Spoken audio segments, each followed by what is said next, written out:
Shalom, back with part 4, all right? Anti-m.o.t.bers, anti-charagmas are awful people. And again, that's from the title of the article, all right? And, of course, I'm responding to that. All right, which is done through the scriptures. All right, so he opened his mouth in blasphemy against the Most High to blaspheme his name and his tabernacle, right? Want to go in the blue letter for that? Give me a minute. Here we are right here, blasphemer. Strong's G 988, blasphemia. Blasphemia. You see? To slander, detraction, speech, injurious to another's good name, impetus, reproachable speech, injurious to divine majesty. See that? Now let's look it up in Google. Give me a minute. See what it says here? The act or offense of speaking sacrilegiously about the Most High or sacred things. Profane talk, which means, and the word profane means they're outside the temple, that they're ungodly. All right? You see that? That's your white man. Okay? See? Sacrilege. See? Taking the Lord's name in vain. See? Disrespect. See that? You understand, people? All right? And who's telling you this? The Lord is telling you who he is, right? We're just reading the scriptures, right? Give me a minute. Revelation 12 and 17. And the dragon represents, all right, the power structure of America, Babylon the Great, NATO in the EU. All right, that's the modern day revived Roman Empire, the last leg and extension of it. All right, and the dragon was wroth, meaning angry with the woman. The woman represents Israel. All right, and went to make war with the remnant of her seed, which would be you Negro, Latino, Native Americans. But in particular, who? All right, they which keep the commandments of the Most High. You see that? The ones that have this truth, wisdom, knowledge, understanding of the scriptures, and have the testimony of Yahweh Shai. You see that? Okay, scroll up, verse 12. Therefore rejoice ye heavens, and ye that dwell in them. Woe, which means destruction and grief, to the inhabitants of the earth and of the sea representing the masses, the people. All right, for the devil, we're not talking about somebody in a red suit, all right, with 2 horns, a tail, and a pitchfork, all right? Talking about Esau, Edom, the white man, right, along with his military, all right, the force of the sword, is come down unto you having great wrath, because he knoweth that he hath but a short time. All right, and if we go, give me a minute.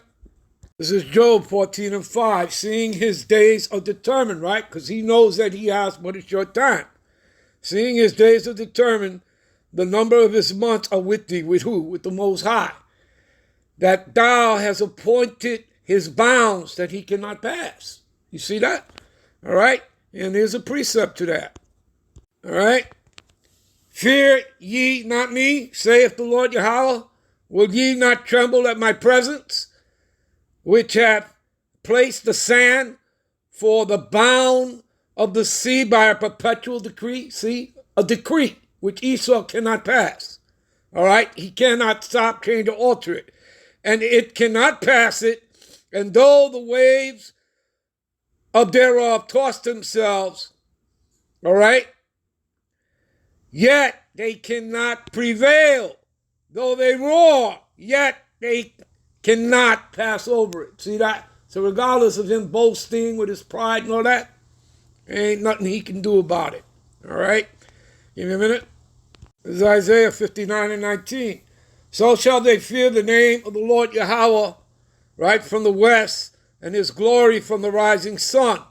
And when the enemy, Esau, Edom, with his military coming in with the sword, all right, shall come in like a flood, the Spirit of the Lord Yahweh, using Yahweh Shai, right, and the angel, shall lift up a standard against him. There you go.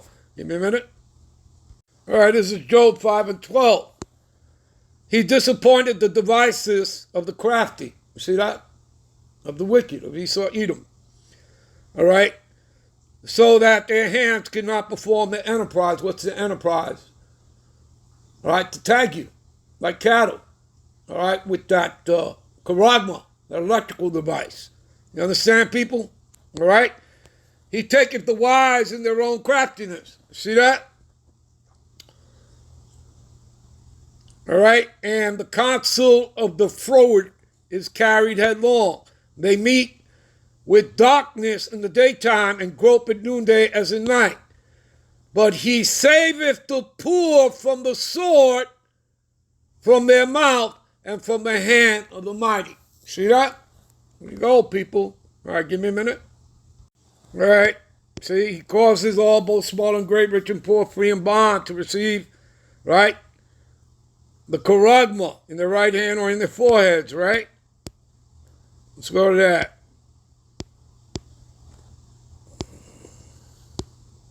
See, charagma. See it? A stamped imprinted mark. Here's the key point. Okay? Of the mark stamped on the forehead of the right hand as a badge of the followers of the anti-Messiah. You see? It's a system, people. It's not an individual. You go to, what is that? 1 John 2 and 18, and it tells you there are many anti-Messiahs in the earth. All right? You understand? It's a system. All right? Of men. Okay? A nation of that people. All right? That are against the Lord. And it all goes back because they didn't get the birthright. See? A thing carved, sculptured, graven. See? Idolatry. You see that? Idolatrous images. Give me a minute. See? A mark pricked or branded upon the body. In the ancient Oriental usage, slaves and soldiers bore the name or stamp of their master, which would be of one of the 13 international banking families, Rothschilds, Oppenheimers, Rockefellers, etc., etc. All right? So, or the stamp of their master or commander branded or pricked, cut into their bodies to indicate what master or general they belonged to. And they were even some devotees who stamped themselves in this way with the tokens of their gods. And that's what you would make. You would make Esau, Edom, the Amalekites, your gods. Okay? Got that? Give me a minute. All right, and to close out, and he that sitteth in the heavens, right, Yahweh Bashem, Yahweh Shai, all right, shall laugh, and the Lord shall have them in derision, which means mockery. Okay? And verse 5, then shall he speak to them in his wrath and vex them in his sore displeasure. All right, people, I'm out. I'm on to the next one. Hope you were edified. Shalom.